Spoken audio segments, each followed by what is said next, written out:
Baiklah teman-teman, pada sore ini saya ingin berbagi kepada Anda semua tentang pelatihan olah sikap yang kita berikan kepada para karyawan. Kira-kira manfaatnya apa ya? Dampaknya apa ya? Mari kita lihat penjelasan berikut. Sebagaimana sudah saya jelaskan bahwa kita dalam olah sikap mengenal ada tagline.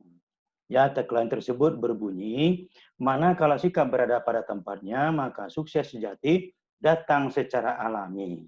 Ya, ini dapat saya jelaskan, sikap pada tempatnya itu berarti sikap sudah berada pada skala 10. Di sini orang sudah berdedikasi secara totalitas.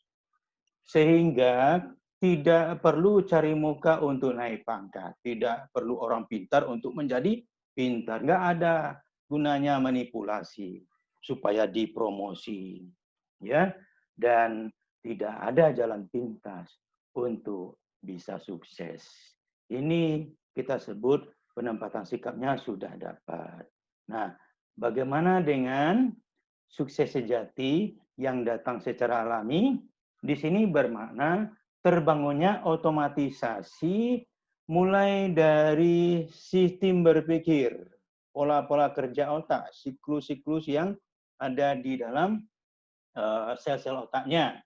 Ini nanti akan menjadikan seseorang bekerja otomatis, ya, sesuai dengan standar ketentuan regulasi SOP, peraturan perusahaan dan undang-undang yang berlaku, ya, sehingga seorang karyawan tadi merasa betul-betul bahagia, ya, bahagia di sini tentunya bahagia yang sejati dalam artian bahagia ini tidak hanya milik orang-orang yang di level atas, tapi juga bisa dinikmati oleh orang-orang di level bawah, begitu. Nah, bagaimana orang-orang di level bawah menikmati suksesnya? Tentu saja dengan bersikap yang benar, menunjukkan sikap-sikap yang benar terhadap pekerjaannya, begitu. Nah, apakah orang ini kemudian bisa menerima keadaan kesejahteraan, fasilitas yang serba terbatas karena pangkatnya katakanlah terlalu rendah misalnya?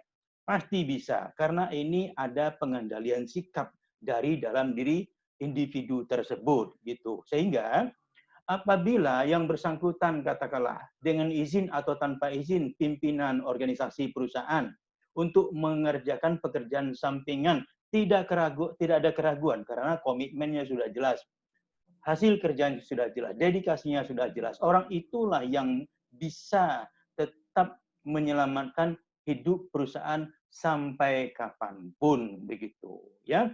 Jadi bukan orang yang bekerja di perusahaan sambil bekerja di tempat lain atau ngojek atau apapun pekerjaan-pekerjaan sampingan yang jelas-jelas yang bersangkutan belum menunjukkan kapasitas produktivitas sesuai standar yang diharapkan. Orang itu jelas tidak produktif. Apabila terus melakukan pekerjaan-pekerjaan sampingan, tentu saja ini harus mendapat perhatian dari perusahaan, dari pimpinan, karena akan mengganggu produktivitas perusahaan secara keseluruhan. Apakah hasil kegiatan olah sikap bisa langsung dirasakan seketika oleh para karyawan? Jelas bisa dirasakan seketika karena kita sudah mengajarkan bagaimana merasakan segala sesuatunya dengan sikap-sikap yang benar. Itu seketika bisa merasa nikmat, tentram, damai begitu. Nah, apakah orang-orang yang tidak olah sikap bisa merasakan hal yang demikian? Sorry, tentu saja tidak. Oke. Nah, saya selalu memberikan service after sales kepada semua perusahaan di mana saya tetap menawarkan paket-paket mentoring, kegiatan-kegiatan mentoring lewat berbagai fasilitas apakah telepon atau WA atau Zoom meeting, dan ini memastikan bahwa tidak ada keraguan untuk mengadakan kegiatan di perusahaan masing-masing di setiap organisasi manapun karena sudah terbukti, teruji, efektif, efisien, dan sangat-sangat bermanfaat jangka pendek maupun jangka panjang. Ya, demikian untuk menjadi perhatian Anda semua. Terima kasih.